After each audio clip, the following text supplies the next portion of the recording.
Hello dear students, welcome to smart knowledge. प्यारे बच्चों, mid term exam class 8 subject रहेगा science और evening shift का जो पेपर है उसको हम इस वीडियो में डिस्कस करने वाले हैं। तो देखिए इवनिंग शिफ्ट में क्या आया हुआ है। मॉर्निंग शिफ्ट का पेपर मैं ऑलरेडी आपके साथ शेयर कर चुकी हूँ, तो मॉर्निंग शिफ्ट आप जो है वहाँ से देख सकते हो। तो हम इंग्लिश और हिंदी मीडियम दोनों में साथ साथ करेंगे। ठीक है, थोड़ा सा जो है आपको हो सकता है हल्की सी देखने में प्रॉब्लम हो, लेकिन आप जो है इसको इस तरह से जूम कर लीजिएगा। ठीक है, तो देखिए डैश लेग्यूम पौधों की ग्रंथिकाओं में रहता है, तो कौन रहता है? Rhizobium. Dash live in root nodules of leguminous plant, तो कौन रहता है? राइजोबियम। आप हिंदी में भी लिख लेंगे, इंग्लिश वाले बच्चे इंग्लिश में लिख लेंगे राइजोबियम। ठीक है, क्या हो जाएगा? राइजोबियम। फर्स्ट का आंसर हो जाएगा राइजोबियम। सेकंड देखिए spirogyra is an example of. Spirogyra किसका उदाहरण है? स्पायरोगायरा जो है एल्गा का उदाहरण है, यानी शैवाल। हिंदी में आ जाएगा शैवाल, ठीक है, और इंग्लिश में आ जाएगा एल्गा। क्या आ जाएगा? एल्गा। ठीक है, एल्गा आ जाएगा। नेक्स्ट देखिए, नेक्स्ट क्वेश्चन है माए और अन्य कीटों को भगाने हेतु प्रयोग में लाए जाने वाली नेप्थलीन की गोलियों से नेप्थलीन की गोलियों से डैश प्राप्त की जाती है। Naphthalene balls used to repel moths and other insects are obtained from. तो नेप्थलीन बॉल्स जो है जो कि अन्य कीटों को भगाने के लिए यूज़ की जाती है, किससे मिलती है हमें? तो वो किससे मिलती है हमें? कोयले से मिलती है। हिंदी में आ जाएगा कोयला, ठीक है, और कोल।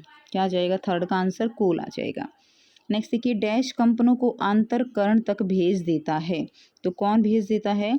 तो जो कर्ण हिंदी में हो जाएगा ईयर, इंग्लिश में हो जाएगा ईयर ड्रम, यानी जो कर्णपटय है, कर्णपटय बोलेंगे, कर्णपटय यानी ईयर ड्रम। ठीक है, ईयर ड्रम, ये फोर्थ का आंसर हो जाएगा आपका ईयर ड्रम। वो इनर ईयर तक जो है क्या भेजता है? कंपन को भेजता है। उसके बाद नेक्स्ट देखिए कुत्ते 20,000 हर्ट्ज से अधिक की आवृत्ति की ध्वनियों को सुन सकते हैं, तो ये बिल्कुल ट्रू है।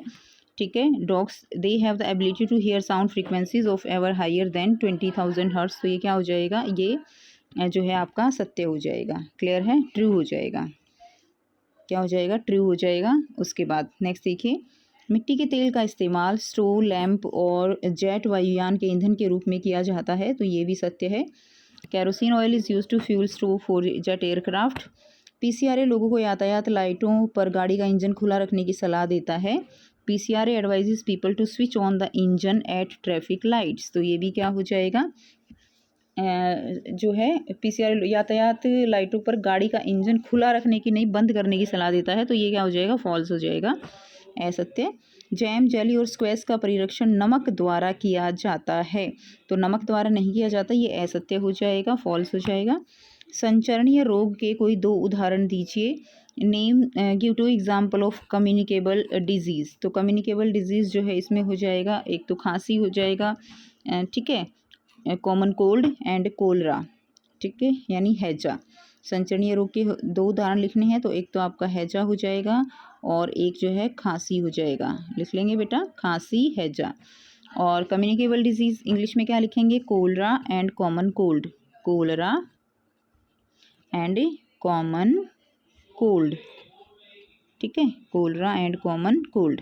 उसके बाद नेक्स्ट देखिए,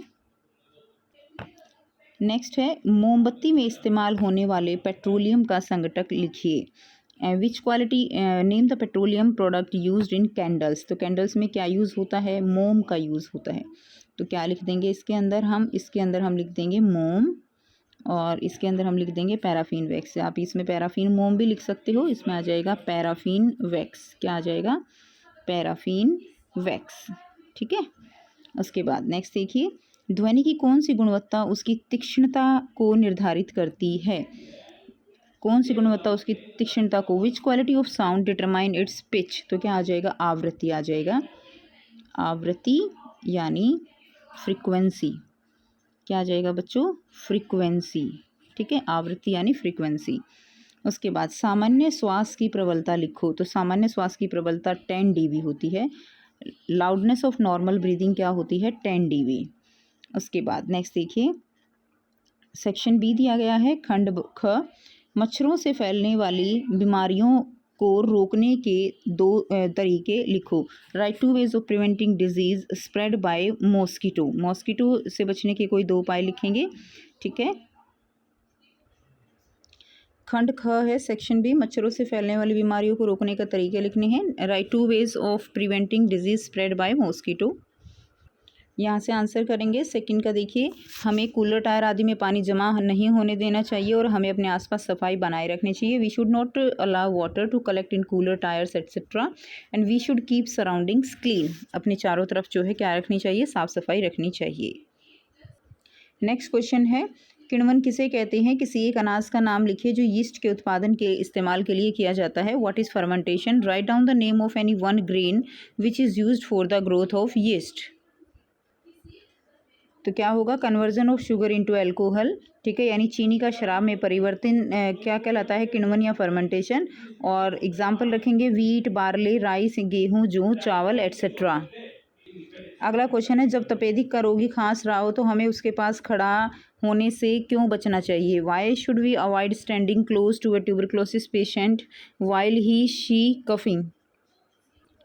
तो हमें क्यों बचना चाहिए? बिकॉज जो सूक्ष्म जीव हैं वो संक्रमित व्यक्ति से स्वस्थ व्यक्ति में फैल सकते हैं। Microbes can spread from infected person to a healthy person. अगला क्वेश्चन देखिए, क्वेश्चन नंबर 4 है, वायु में गर्म करके कोयला जलाने पर क्या होता है? उद्योग में कोयले के प्रक्रम द्वारा उत्पाद के नाम लिखिए। What happens when coal is heated in air? Right the name of product obtained when coal is process in industry. तो देखिए, कोयला जब बर्न होता है it produce carbon dioxide gas. कोयला जलता है तो CO2 गैस उत्पन्न करता है। कोक, कोल टार और कोल गैस जो इसके प्रोडक्ट रहेंगे। नेक्स्ट क्वेश्चन देखिए, अक्षय प्राकृतिक संसाधन और समाप्त होने वाले प्राकृतिक संसाधन में 2 अंतर बताने हैं। Write 2 difference between exhaustible and inexhaustible natural resources. Answer लिखेंगे, inexhaustible resources present in unlimited quantity, यानी जो असीमित मात्रा में मौजूद हैं। प्रेजेंट इन लिमिटेड क्वांटिटी, यानी जो सीमित मात्रा में मौजूद हैं। एग्जाम्पल रहेगा सनलाइट, एयर, सूर्य की रोशनी, वायु, एंड फॉरेस्ट, वाइल्ड लाइफ, कोल, जंगल, वन्यजीव, कोयला आदि। अगला क्वेश्चन है, CNG का पूरा नाम क्या है और इसके 2 महत्वपूर्ण उपयोग भी लिखिए। Write the full form of CNG and also write 2 important use. तो CNG का पूरा नाम होगा compressed natural gas in power generation, as a fuel, as a starting material for chemical and fertiliser. तो संपीड़ित प्राकृतिक गैस, और इसका उपयोग क्या है? बिजली उत्पादन में, ईंधन के रूप में, रसायन और उर्वरक के प्रारंभिक सामग्री के रूप में इसका उपयोग किया जाता है। क्वेश्चन नंबर 6 है, ध्वनि की प्रबलता ध्वनि उत्पन्न करने वाले कंपनों के आयाम से कैसे संबंधित है? What is the relation between the loudness and amplitude of the vibration produced the sound? Loudness of a sound is proportional to the square of the amplitude of the vibration producing the sound. ध्वनि की तीव्रता उस कंपन के आयाम के वर्ग के समानुपाती होती है जो ध्वनि उत्पन्न करता है। नेक्स्ट क्वेश्चन है, कंपन क्या है? ध्वनि किन 3 माध्यम से होकर गुजर सकती है? What is vibration? What are the 3 medium through which sound can travel? Answer रहेगा टू एंड फ्रो मूवमेंट, ठीक है, to and fro movement of an object, किसी भी वस्तु का आगे पीछे गति करना। और किन 3 माध्यमों से होकर गुजरेगी? सॉलिड, लिक्विड एंड गैस, ठोस, द्रव और गैस। नेक्स्ट देखिए, क्वेश्चन नंबर 7 है, 2 संगीत वाद्य यंत्रों के नाम बताइए जो कंपन करने वाले तारों से ध्वनि उत्पन्न करते हैं। इनका कंपमान भाग भी लिखना है। Name 2 musical instrument which produce sound by vibrating string and also their write their vibrating part. इसमें आ जाएगा वीणा, स्ट्रेच रिंग, वीणा खिंची हुई तार, तबला, स्ट्रेच मेम्ब्रेन, खिंची हुई झिल्ली, ठीक है। नेक्स्ट क्वेश्चन है, क्वेश्चन नंबर 8, सूक्ष्म जीव क्या है होते हैं? सूक्ष्म जीवों के विभिन्न समूह के नाम बताइए। व्हाट आर माइक्रोब्स और micro organism? Name different group of microbes. Microscopic organism, too small to see seen with naked eyes, ठीक है। इसमें एग्जाम्पल रहेंगे बैक्टीरिया, फंजाई, प्रोटोजोआ, एल्गा। सूक्ष्म जीव जो नग्न आंखों से नहीं देखे जा सकते, बैक्टीरिया, फफूंद, प्रोटोजोआ, शैवाल। और में दिया गया है, क्या हम सूक्ष्म जीवों को केवल नंगी आंखों से देख सकते हैं? यदि नहीं तो उन्हें कैसे देखा जा सकता है? Can micro organism can be seen with naked eyes? How can they be seen? तो हम नहीं देख सकते, इसमें आपका आंसर आ जाएगा नहीं। और उन्हें कैसे देखा जा सकता है? माइक्रोस्कोप के द्वारा, ठीक है। तो आप लिख देंगे माइक्रोस्कोप, ठीक है। कैसे देखा जा सकता है? माइक्रोस्कोप। नेक्स्ट देखिए, सेकंड क्वेश्चन है इसी में, विषाणु अन्य सूक्ष्म जीवों से किस प्रकार भिन्न है। विषाणु से होने वाला एक सामान्य रोग लिखिए। How virus is different from micro organism, name one common elements caused by virus. तो देखिए उसमें फर्स्ट वाला जो हमें क्या था, नो आ जाएगा और with the help of microscope की सहायता से। सेकंड का रहेगा, reproduce only inside the cells of host organism, केवल मेज़बान जीव की कोशिका के अंदर ही ये पुनरुत्पादन करते हैं। और एग्जाम्पल रहेगा कफ एंड कोल्ड, इन्फ्लुएंजा, ये किससे होते हैं, वायरस से, खांसी और सर्दी इन्फ्लुएंजा। नेक्स्ट देखिए, हमारे जीवन में सूक्ष्म जीवों की किन्हीं 3 उपयोगिताओं के नाम लिखिए। Write any 3 usefulness of micro organism in our lifes. Answer रहेगा used as antibiotics, production of curd, increase soil fertility, clean the environment, यानी एंटीबायोटिक्स के रूप में दही का उत्पादन, मिट्टी की उर्वरता बढ़ाते हैं, पर्यावरण को साफ रखते हैं। उसके अलावा इन फर्मेंटेशन यानी किण्वन में। नेक्स्ट देखिए, निम्नलिखित मानव रोग के लिए रोग कारक सूक्ष्म जीव और संचरण का तरीका लिखिए। Right causative micro organism and mode of transmission in following human disease. तो इसमें आ जाएगा क्षय रोग, हैजा और पोलियो, ट्यूबरक्लोसिस, कोलरा और पोलियो। तो आप लिख देंगे इसमें, देखिए जो है क्या आ जाएगा, बैक्टीरिया एयर मोड है, बैक्टीरिया वाटर मोड है, पानी से फैलेगा, वायरस एयर और वाटर दोनों हैं। ठीक है, तो ये आप का आंसर रहेगा वायरस यानी विषाणु, बैक्टीरिया यानी जीवाणु। नेक्स्ट है, पेट्रोलियम कैसे बनता है, समझाइए। How is petroleum formed, explain. Answer लिखेंगे, from organism living in sea, dead organism body settled at the bottom get covered over million of years, it transform into petroleum and natural gas. समुद्र में रहने वाले जीवों से बनता है, मृत जीवों के शरीर समुद्र की तह में जम गए और ढक गए, लाखों वर्षों में ये पेट्रोलियम और प्राकृतिक गैस में बदल गए। अगला क्वेश्चन है, संगीत और शोर में क्या अंतर है, उदाहरण सहित बताइए। What is the difference between music and noise. Answer रहेगा, म्यूजिक क्या है, जो हमारे कानों को अच्छा लगे, pleasant to ears, and noise क्या है, unpleasant to ears. For example रहेगा, sound produced by harmonium and sound produced on a busy road, क्या होगा, नॉइस होगा।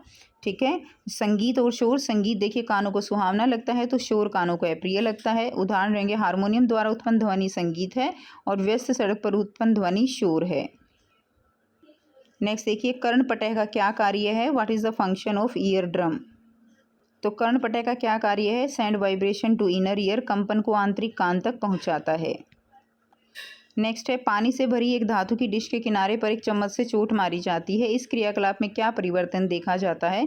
कोई 2 परिवर्तन बताएंगे। A metal dish filled with water is striked at edges with a spoon, what changes can be observe, write any 2 changes. ठीक है, उसके अलावा सेकंड है, ध्वनि प्रदूषण से होने वाला कोई एक नुकसान क्या है, right any 1 harm of noise pollution.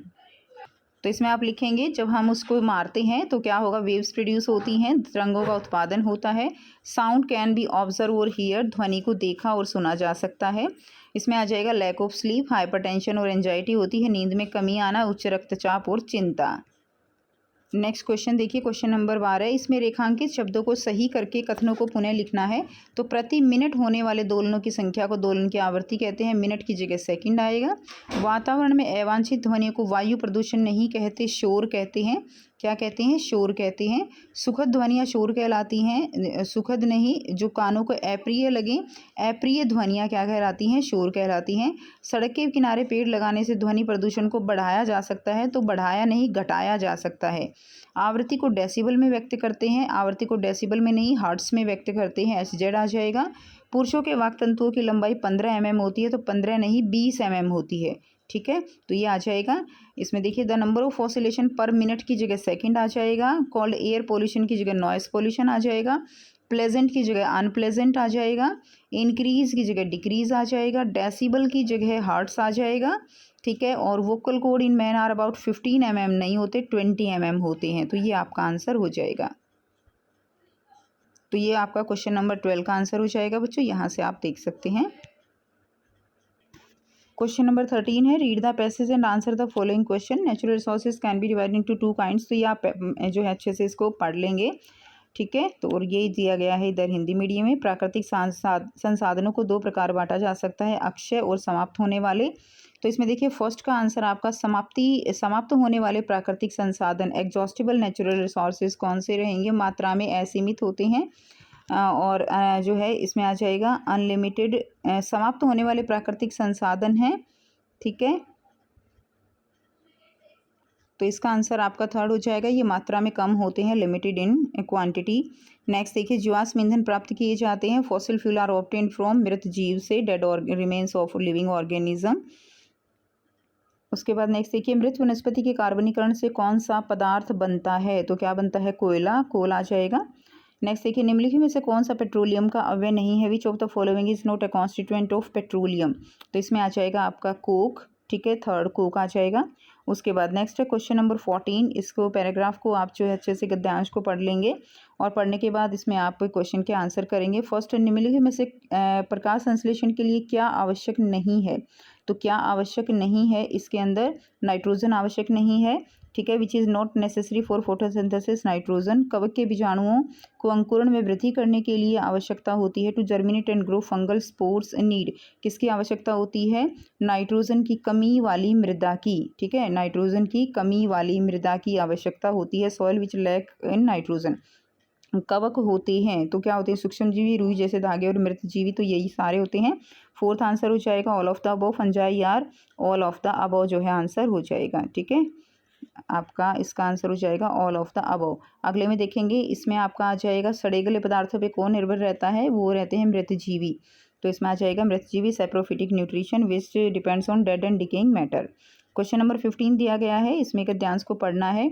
उस जीव का निवास स्थान क्या है जिसका शरीर सुवस्थित और फिसलन भरा है, तो इसमें आ जाएगा आपका सेकंड रेगिस्तान, ठीक है, उस जीव का निवास स्थान बताना है तो रेगिस्तान आ जाएगा। What is the habitat of an animal whose body is streamlined and slippery, तो क्या आ जाएगा, डेजर्ट आ जाएगा।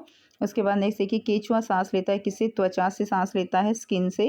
निम्नलिखित में से कौन सा सवाल केवल जैविक घटक का प्रतिनिधित्व करता है, तो जलीय पौधा, मछली, मेंढक, कीड़ा, ये जैविक घटक हैं, तो ये जो है थर्ड हो जाएगा। Biotic component only aquatic plant, fish, frog, insects.